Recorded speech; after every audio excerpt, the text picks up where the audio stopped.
हमारे x union minister Syed Shahnawaz Hussain साहब आए हैं। किसी तारुफ के मोहताज नहीं, हमेशा टीवी शोज में ग्राउंड में हमेशा देते हैं।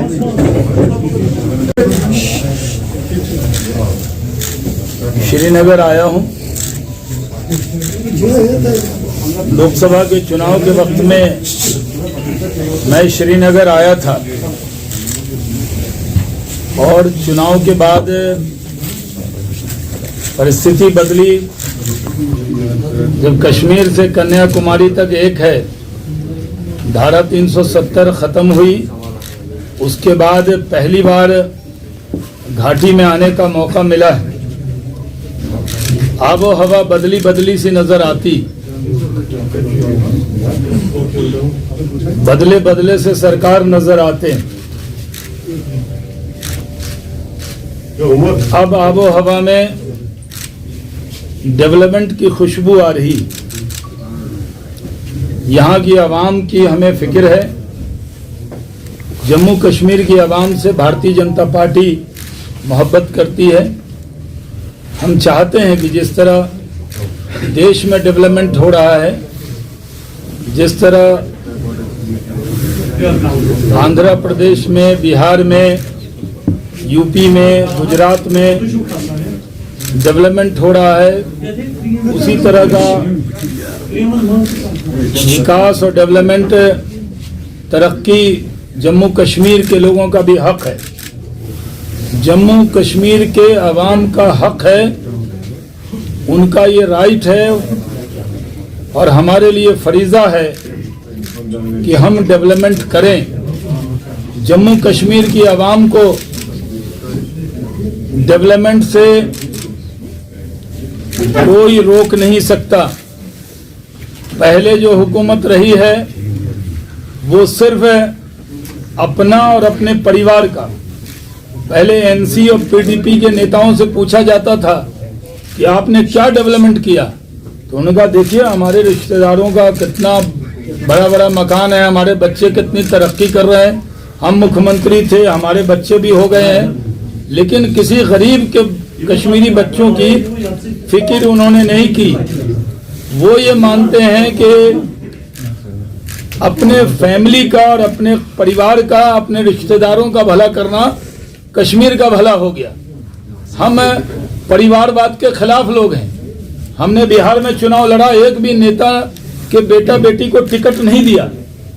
मैं भारतीय जनता पार्टी का जो पार्लियामेंट्री बोर्ड है, सेंट्रल इलेक्शन कमेटी जो उम्मीदवार तय करता है, उसके अंदर भी मैं सदस्य हूं, जो 10 लोगों की कमेटी है। और मैंने देखा है कि हम परिवारवाद के खिलाफ हैं। इसलिए हमारी आज जितनी भी पार्टियां जम्मू कश्मीर के अंदर हैं, वो कोई न कोई उनके वालिद या उनके दादा MP, MLA, minister, chief minister रहे हैं, इसलिए वो हैं। आम कश्मीरी को आपने आम कश्मीरी को आगे बढ़ने का मौका उन्होंने नहीं दिया। हम मौका देंगे। नरेंद्र मोदी जी का कमिटमेंट है कि जम्मू कश्मीर की आवाम पर हम खास तौर पर ध्यान देंगे। जम्मू कश्मीर की आवाम अपने वोट से लिखिए, धारा 370 खत्म हो गई। जिस तरह हम ये मानते हैं कि किसी की मौत होने के बाद वो कब्र से जिंदा नहीं लौटता, धारा 370 कभी नहीं लौटेगी। ये बात एकदम सही है, इसमें कोई शक की गुंजाइश नहीं है। जो गुपकार गैंग है, गैंग तो हमारे यहाँ बिहार झारखंड में वासेपुर गैंग देखा होगा आपने, वो गैंग ऑफ वासेपुर। ये जो गैंग ऑफ गुपकार है, जिन्होंने सिर्फ अपना और अपने फैमिली का भला किया, अगर कश्मीरियों का भला किया होता तो आज उनकी मकबूलियत होती। आज उनकी मकबूलियत नहीं है। आज वो खुल के कश्मीर में घूमने की हालत में नहीं है। जनता सवाल पूछना चाहती। 3 पीढ़ी सबकी सरकार में रही है, हुकूमत में रही, क्या किया आपने? इसलिए मैं आपके सवाल के जवाब से पहले ही कह दूं, जो ख्वाब दिखा रही हैं महबूबा, जो ख्वाब दिखा रहे हैं फारूक अब्दुल्ला, वो ख्वाब पूरे होने वाले नहीं है। मान लीजिए मेरे वालिद का इंतकाल हो गया और मैं अपने बच्चे को कहूं बेटा दादा आएंगे, तो दादा नहीं आएंगे। कोई कब्र से जिंदा नहीं होता। 370 भी दफना दिया गया है, अब ये कभी नहीं लौटेगा। इसलिए जम्मू कश्मीर के नौजवानों से कहता हूं, जो लोग आपको ये पहले तो कहते थे 370 को कोई छू नहीं सकता, 35A को छू नहीं सकता, कोई तिरंगा उठाने वाला नहीं मिलेगा। आज माशाअल्लाह भारत का तिरंगा शौक से कश्मीर के लोग उठा रहे हैं। इसलिए मैं कहता हूं कि अब ये लोग पहले कहते थे कि हम 370 को बचाएंगे, उस पर लोगों को गुमराह करते थे। अब ये लोग गुमराह कर रहे हैं लोगों को कि हम 370 वापस लाएंगे। इससे बड़ा झूठ दिन के उजाले में कुछ नहीं हो सकता जो वो बता रहे हैं। हम यहाँ लोकल बॉडी का जो चुनाव है उसमें चुनाव लड़ रहे हैं और जम्मू कश्मीर में अनुराग ठाकुर जी प्रभारी हैं तरुण चुनाव के।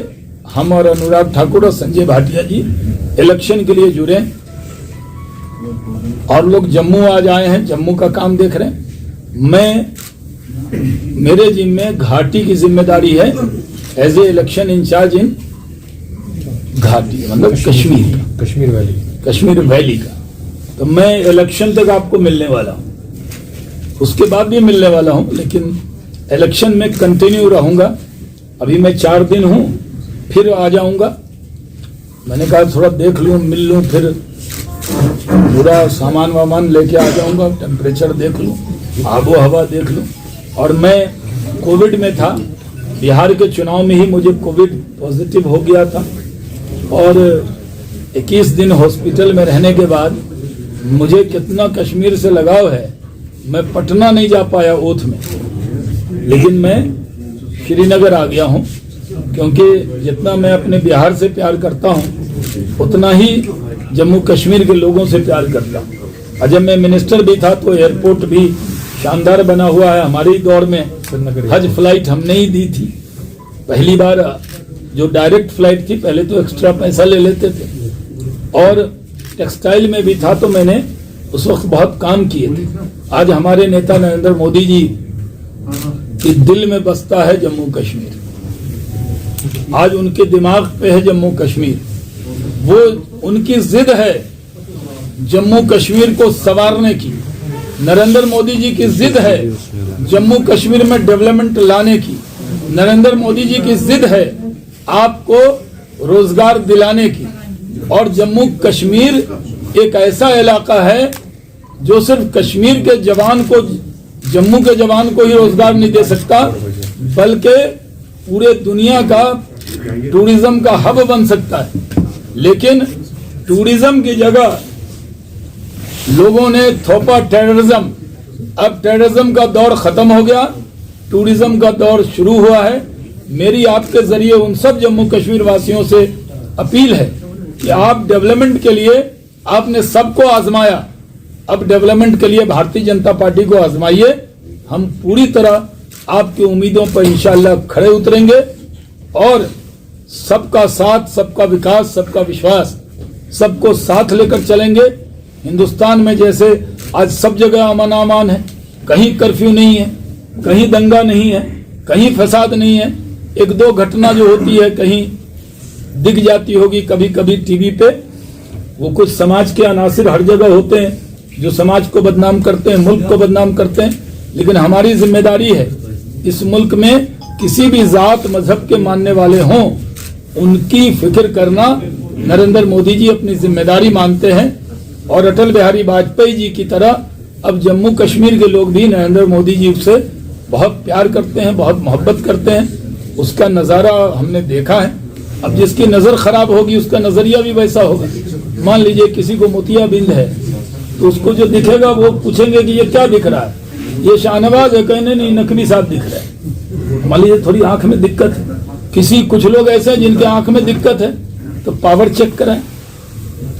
अगर चेक कराएंगे तो दिखेगा कि यहाँ लेफ्टिनेंट गवर्नर आए हैं डेवलपमेंट मनोज सिन्हा जी बेहतरीन डेवलपमेंट का काम कर रहे हैं। पूरी तरह सरकार की भी कैपेबिलिटी का सवाल है कि हमने जो वादा आपसे किया कि डेवलपमेंट करके दिखाएंगे, डेवलपमेंट करना नरेंद्र मोदी की जिद है और उस जिद पर हम पूरी तरह खड़े उतरेंगे। अब अगर कोई सवाल है आपसे तो आप पूछ सकते हैं। बात करते हैं, आपने अभी कुछ समय पहले कहा कि जो गुपकार अलायंस गैंग है वो एंटी कश्मीर है, लेकिन जब हम लोग लद्दाख डेवलपमेंट काउंसिल इलेक्शंस की बात करते हैं तो वहां पे भारतीय जनता पार्टी साथ दे रही है नेशनल कॉन्फ्रेंस को और वो लोग कोऑर्डिनेट करने वाले हैं। तो यहाँ पर अगर वो आपके दुश्मन है, देश के दुश्मन है, तो लद्दाख जाकर के ये नीति क्यों बदल रहे हैं? हमने देश का दुश्मन कब कहा? क्यों मेरी जबान में है, अरे सब हर नहीं, अभी मेरी प्रेस है, मैं जो बोलूंगा उसका जवाब है और किसी नेता के बयान पर जवाब देना है वो लीजिए। मैं कह रहा हूँ कि हमने वो कश्मीरी नौजवान जिन्होंने ख्वाब देखा था, जो जन्नत था, उसको दोज़ख बनाने का काम करने वाले वो गैंग के लोग, वो सिर्फ अपने बच्चों के लिए फारूक अब्दुल्ला इसलिए दुबले हुए जा रहे हैं कि उमर को कैसे फिर से आगे करना है। महबूबा मुफ्ती सोच रही हैं कि मुफ्ती सईद साहब की तरह मुझे कैसे आगे होना है। वो अपने लिए जी रहे हैं, हम जम्मू कश्मीर की आवाम के लिए जिएंगे। और जहां तक सवाल है अलग अलग जगह, ये दोनों पार्टियां हमारे साथ रही हैं, हमारे साथ रहती थी तो महबूबा क्या बोलती थी? कहती थी जब पत्थर चलाओगे तो क्या चॉकलेट मिलेगा? महबूबा कहती थी कि नहीं? महबूबा भारत के झंडे को सैल्यूट करती थी कि नहीं? महबूबा हमारे साथ भारत माता की जय कहती थी कि नहीं? फारूक अब्दुल्ला यहाँ कुछ भी बोले पार्लियामेंट में जोर जोर से भारत माता की जय, भारत माता की जय, भारत माता की जय करते थे कि नहीं? आप बताइए। आपने लद्दाख में जी सिविल दूसरा सवाल। जी जनाब अपना नाम और। मेरा नाम तारिक है, मैं प्रभा साची से काम कर रहा हूँ। अच्छा जी सर, मेरा सवाल है डेवलपमेंट के ऊपर। पहला सवाल, आप जब भी यहाँ आते हैं बीजेपी के बाहर से डेवलपमेंट जी, मुझे आप बताइए डेवलपमेंट कहाँ हो रही है? लाल चौक से सिविल सेक्रेटरी तक, गुप्ता रोड तक ये मैग्डम डाला गया। मुझे बताइए, आप राज्यपाल चलिए, मेन सर क्वेश्चन है कि भाषण है? आप वहाँ देख लीजिए वहाँ क्या है, बिल्कुल फंसा रहा है जी। आप दूसरा सवाल, अरे साहब दो सवाल में तो और लोग क्या करेंगे? चलिए सर, एक एक कर दीजिए या आप जोड़ दीजिए एक बार सप्लीमेंट्री। मेरा ये सवाल है सर, मुझे ये बताइए आप यहाँ का जनाब यहाँ से वहां तक नहीं, महबूबा के घर से उमर के घर तक नहीं, बल्कि यहाँ से लेकर बॉर्डर तक हर जगह, गरीब अमीर के घर से लेके गरीब के घर तक, गरीब के घर से लेके अमीर के घर तक हम बराबर की नजर से देखेंगे, हम डेवलपमेंट करेंगे। लेकिन बीच में कुछ दिनों जब ये सब काम शुरू होने वाले थे तो कोरोना आ गया। कोरोना की वजह से आपको पता है कि बहुत सी जगह 8-9 महीने से तो बहुत से 1 साल से काम ही सब रुका है। यहाँ पहले ये जो गुपकार गैंग वाले हैं, ये जो अभी आए हैं बाहर और फिर डिस्टर्ब करने लगे, ये भी अंदर थे, 6 महीने से ये भड़का रहे थे। लेकिन जब लगा कि अब सब कुछ ठीक है, इनके गुपकार गैंग वालों की भड़काने की ताकत भी खत्म हो गई, तो हमने उनको कहा आइए, और वो भी आए। अब इलेक्शन है, लेकिन कोरोना की वजह से बहुत से प्रोजेक्ट अभी शुरू नहीं हुए हैं। हम जम्मू कश्मीर के आवाम के उम्मीद पे खड़े उतरेंगे। डेवलपमेंट डेवलपमेंट डेवलपमेंट, विकास विकास विकास, तरक्की तरक्की तरक्की, यही हमारा एजेंडा है। जम्मू कश्मीर के लोग, मैंने जैसे पहले कहा, जम्मू कश्मीर की आवाम नरेंद्र मोदी जी के दिल में बसती है और नरेंद्र मोदी की जिद है कि जम्मू कश्मीर को दुनिया के जो टूरिस्ट डेस्टिनेशन हैं, चाहे वो ज्यूरिख हो या इंटरलागन हो या आप दुनिया के बड़े बड़े टूरिस्ट डेस्टिनेशन हो, उससे बेहतर है हमारा जम्मू कश्मीर। हम उस मुकाम पे ले जाएंगे जम्मू कश्मीर को। ये हम पैमाना जो है, पैमाना ये नहीं रखेंगे कि कोई अलग मुकाबला करें कि साहब दार्जिलिंग जैसा बनाएंगे, वहां बनाएंगे। हम पैमाना रखेंगे कि दुनिया में टूरिज्म जम्मू कश्मीर से ज्यादा कहीं नहीं हो। टेररिज्म को मात दिया है, टूरिज्म को आगे बढ़ाएंगे। जी जीनत जी बताइए। Sir, since you are Kashmir in charge, so what are your expectations from the upcoming polls? First thing. The other thing is central government is implementing all the laws in Jammu and Kashmir. Why it took long for them to implement Forest Act, under which हो the तो गया Gujarat Bakarwas would have been protected and they would not have been evicted from their temporary shelters? नहीं, देखिए हम लोगों ने पहले ही कहा कि सारे कानून लागू हो गए। जहां तक फॉरेस्ट एक्ट है वो भी अब लागू हो गया, क्योंकि ये सवाल अगर 4 दिन पहले आता तो जरूर सवाल बनता।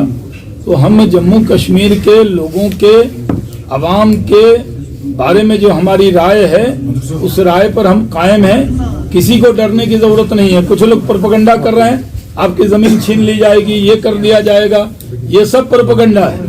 कोई, मैं जिस डिस्ट्रिक्ट का रहने वाला हूँ, हमारे यहाँ जो भागलपुर इलाका है वो बड़ा जरखेज है। वहाँ की रेशम बहुत मशहूर है, वहाँ का चावल बहुत मशहूर है, वहाँ के खेत से खुशबू आती है, वहाँ एक कतरनी का चावल होता है। कहाँ कोई आप जाके वहाँ का चावल की खेती कर रहे हैं? यहीं के लोग यहाँ का करेंगे, ये कहने की बात है। भड़काने वाले कहते हैं कि बाहर से लोग आएंगे तुम्हारा ये छीन लेंगे। कोई कहीं नहीं छीन रहा, ना हमारे यहाँ बिहार में छीन रहा, न कोई लखनऊ में छीन रहा है किसी का। 1-2-4% लोग तो हर जगह जाते हैं। जैसे यूपी में, नोएडा में, गुड़गांव में लोग फ्लैट खरीदने आते हैं। तो इस तरह से इस पर भड़काने की जरूरत नहीं है किसी को। जो लोगों ने भड़काया, गलत भड़काया है। और जो गुजर बकरवाल कम्युनिटी है उसके हकूक की भी पूरी हिफाजत करें। आगे नमाज भी है। डीडीसी पोल में मैं कमल खिलाने आया हूँ। मेरी मिसाल है कि 67% मुस्लिम आबादी वाले कॉन्स्टिट्यूएंसी में किशनगंज में कभी बीजेपी नहीं जीती, न मेरे पहले न मेरे बाद। मैं ही वहां गया था। जब लड़ने भी गया तो लोग कह रहे थे क्या जमानत बचेगी, क्या डिपॉजिट बचेगा, लेकिन मैं जीत गया वहां से। वहां कमल खिलाया। तो यहाँ मैं आया हूँ, तो इंशाअल्लाह यहाँ भी मोदी जी के डेवलपमेंट, मोदी जी के नाम पर, डेवलपमेंट के नाम पर कमल खिलेगा। और हम वैली में भी बहुत सारे कमल आपको खिले हुए दिखेंगे। For putting Congress on defensive mode, because when we talk about JKPCC, they clearly said we are part of Gupkar alliance. But when Amit Shah tweets, they just twist the whole scenario and say we are not part of. Mehbooba continuously blame BJP for putting Congress on defensive. देखिए कांग्रेस कितना डरती है हम लोगों से, कांपने लगती है। मोदी जी, अमित शाह जी का नाम सुनकर रात में जग जाते हैं ये कांग्रेस के लोग। ये लोग बड़ी बड़ी बातें करते हैं। और जब अमित शाह जी ने कांग्रेस के चेहरे से हिजाब हटा दिया, तब कांग्रेस गुपकार से भाग गई। पहले तो गुपचुप तरीके से गुपकार की पार्ट थी, अब कांग्रेस करी नहीं, हम नहीं है। क्योंकि कांग्रेस को डर लगता है कि यहाँ गुपचुप तरीके से अगर गुपकार अलायंस में गई, गुपकार गैंग में गई, तो फिर कांग्रेस का नाम, कांग्रेस आई नहीं, कांग्रेस गुपकार हो जाएगा। और पूरे मुल्क में कांग्रेस डर के कांग्रेस मोहब्बत में नहीं हटी है। आज भी कांग्रेस पर्दे के पीछे है। तो कांग्रेस को कहता हूं, इधर से तांग झांक मत करो। हमने एक्सपोज किया कांग्रेस को। इधर चिलमन से हम झांकें, उधर चिलमन से तुम झांको। लगा दो आग चिलमन को, ना हम झांके न तुम झांको। एक सवाल है शाहनवाज साहब, आप जैसे आराम से कीजिए ना। जी बारी नहीं ना मिल रही है सर। कोविड से आए हम। जी सर, कोविड से सभी सर यहाँ पर आए। जी नहीं, मैं हॉस्पिटल से, मैं बसाती खुद सर, मैं भी इससे सर सवाल है। आप भारत के जो प्राइम होम मिनिस्टर है उनका ये कहना कहना है, और आप भी ताबीर कर रहे हैं जो यहाँ की इस टाइम पे अलायंस है उनको आप ताबीर कर रहे हैं गैंग के साथ, तो यहाँ पर जो बीजेपी है डीडीसी चुनाव में किसको अपोजिशन की नजर में देखते हैं? वन, और जहां पर आप डेवलपमेंट का उदाहरण देते हैं सर, आप एक कैंपेन चली थी पूरे भारत में आत्मनिर्भरता के नाम से, आत्मनिर्भरता के नाम पर तकरीर है सर, आत्मनिर्भरता के नाम पर self help group of engineers था यहाँ पर एक ग्रुप जो अपना काम करते थे, लेकिन उनको डिसबैंड कर दिया गया। इस बारे में सर आपका क्या कहना है? देखिए, पहली बात तो ये है, कांग्रेस कहीं रहे न रहे, बिहार में लड़े 70 जीते 19, गुजरात में लड़े 8 रिजल्ट आए 0। ऐसे तो कांग्रेस जिस जगह बैठेगी, जिस डाल पे वो डाल सूख जाता है। तेजस्वी के लालटेन पे बैठ गई तो नीचे से तेल निकल गया, पानी भर दिया कांग्रेस ने उसमें। तो कांग्रेस कोई जीत की गारंटी नहीं। हिंदुस्तान की सियासत में कांग्रेस हार की गारंटी है और हिंदुस्तान की सियासत में नरेंद्र मोदी जीत की गारंटी। राहुल गांधी हिंदुस्तान की सियासत में हारने में उनसे कोई मुकाबला नहीं कर सकता, लगातार चुनाव हारते हैं, और जीतने में नरेंद्र मोदी से कोई मुकाबला नहीं कर सकता। हमारा मुकाबला किसी से नहीं है, हमारा मुकाबला है तरक्की के साथ है, वो हमारे साथ है, जो बर्बादी के साथ है वो अलग है। तो हम तरक्की के साथ हैं, डेवलपमेंट के साथ हैं, विकास के साथ हैं, जम्मू कश्मीर की आवाम की खिदमत करना चाहते हैं। आपने सबको मौका दिया है। ये लोग जो आपको वड़गला रहे हैं 370 हम वापस लाएंगे, ये झूठ बोल रहे हैं। एकदम यकीन कीजिए, मैं हाजी भी हूँ, हजरत नसीरुद्दीन चिराग दहलवी के ख़ानदान से निस्बत रखता हूँ। मैं पूरी जिम्मेदारी से खुदा को हाजिर नाजिर मानकर कहता हूँ कि 370 वापस कभी नहीं आएगा। ये जो कह रहे हैं ये गलत कह रहे हैं। मैं जम्मू कश्मीर की आवाम को, खासकर नौजवानों को कहना चाहता हूँ, हम भी नौजवान हैं। हिंदुस्तान की सियासत में सबसे कम उम्र में कैबिनेट मंत्री बनने का रिकॉर्ड मेरे ही नाम है। मैं किसी, और मैंने डॉक्टर करण सिंह का आपने अभी फरमाया बीजेपी का पूरा ये नैरेटिव भी है कि 370 जो हटाया गया उसको लोगों ने यहाँ एक्सेप्ट किया, ये आपका कहना है? जी जी, एक्सेप्ट कर लिया। अगर इस इलेक्शन में बीजेपी की हार हो जाती है, क्या आप ये समझे कि लोगों ने 370 का जो फैसला था वो नहीं माना है? क्या इसे रेफरेंडम के तौर पे मान सकते हैं जैसे कई लोग कहते हैं? नहीं, ये कोई रेफरेंडम नहीं है, ये लोकल बॉडी चुनाव है। ये डेवलप गाँव का विकास, मोहल्ले का विकास, ये देश के विकास पे नहीं है। जो पाकिस्तान समर्थक लोग हैं जो चुनाव होने नहीं देना चाहते, सबसे बड़ी बात तो ये है कि जो लोग 370 के नाम पर कुछ भी मानने को तैयार नहीं थे, आखिर महबूबा लड़ रही है ना चुनाव, तो एक्सेप्ट किया ना। 370 खत्म होने के बाद चुनाव में आई। फारूक अब्दुल्ला साहब ने एक्सेप्ट किया ना कि 370 खत्म हो गया, नया कानून है, और चुनाव नए कानून में चुनाव में आए। तो ये जो गुपकार गैंग है उसने भी मान लिया है कि 370 खत्म हो गया, और लोगों को वड़गलाने के लिए वो तरह तरह का बयान दे रहे हैं। कभी फारूक साहब भारत माता की जय, कभी भजन कीर्तन भी गा लेते हैं दिल्ली में एकदम मस्ती से, देखा होगा आपने वीडियो। और यहाँ पे आके दिल्ली में जबान कुछ, कश्मीर में जबान कुछ। आजकल सोशल मीडिया का जमाना है, जो अब मैं यहाँ बोलूंगा ये पटना में भी जो लोग सुन रहे हैं, इसलिए सियासत की बात किया बता दीजिए जी। तो आपने सवाल कर लिया उत्तर प्रदेश में लव जिहाद के खिलाफ। अरे लव जिहाद कहाँ हो रहा है यार? आप वहाँ की बात कर रहा हूँ। बीडीसी चुनाव में लव जिहाद कहाँ से आ गया? नहीं, वहाँ आपका क्या टेक है? आपसे ज्यादा कोई इसमें बोल नहीं सकता। क्यों? मैं क्यों नहीं बोल सकता? आप बोल सकते हैं, वही तो हम कह रहे हैं। मैं नेशनल स्पोक्स पर्सन हूँ, दुनिया की सबसे बड़ी पार्टी का सबसे पुराना तर्जुमान। मैं जो बोलूंगा इसका मतलब बीजेपी बोल रही है। वही तो और मैं कह रहा हूँ कि यहाँ ये कोई मुद्दा नहीं है, न 370 है, न लव जिहाद है, न कुछ मुद्दा नहीं है। हम लोग तो यहाँ नहीं सर, वहाँ की बात कहाँ की बात? मध्य प्रदेश में बिल आ रही है। शर्मा साहब, आपने कहा कि जो आप कह रहे हैं वही बीजेपी कहती है, तो क्या मान सकते हैं कि सब जुडिस मैटर पे जब आप कमेंट करते हैं तो जो बीजेपी कह रही है वही सुप्रीम कोर्ट कहेगी? कौन सा सब जुडिस? सब जुडिस का आर्टिकल 370। कोई सब जुडिस नहीं है सर, मतलब सुप्रीम कोर्ट में केस ऐसे ही नहीं, उस पर केस लगाइए ना आप मेरी प्रेस कॉन्फ्रेंस में चले जाइए कोर्ट में, तो मेरी प्रेस कॉन्फ्रेंस बैन हो जाएगी क्या? कमाल करते हैं। सब जुडिस किसने कह दिया आपको? शहनवाज साहब, पत्थर में, आसमान में लिखी हुई इबारत दिख रही है कि जम्मू कश्मीर हिंदुस्तान का अभिन्न अंग है और यहाँ वही कानून है जो सब जगह है। और 370 दुनिया की कोई ताकत 370 को वापस नहीं ला सकती। पर आपको अभी भी अफसोस है? फैसला नंबर 1, जब मुफ्ती मोहम्मद सईद का इंतकाल हुआ उसके बाद कुछ महीने लगे बीजेपी की तरफ से वर्कआउट करने के लिए कि पीडीपी के साथ अलायंस हो जाए। क्या अब हम माजी में नहीं जाएंगे? क्या बीजेपी को पछतावा है कि उस वक्त पीडीपी के साथ नहीं जाना चाहिए था, ताकि आज लोग एतबार करते कि वाकई ये लोग जो गुपकार को मुख्तलिफ नामों से आजकल गिनाते हैं सही है गलत है? छोड़ो कल की बातें, कल की बात पुरानी। नए दौर में मोदी के साथ लिखेंगे कश्मीर में नई कहानी।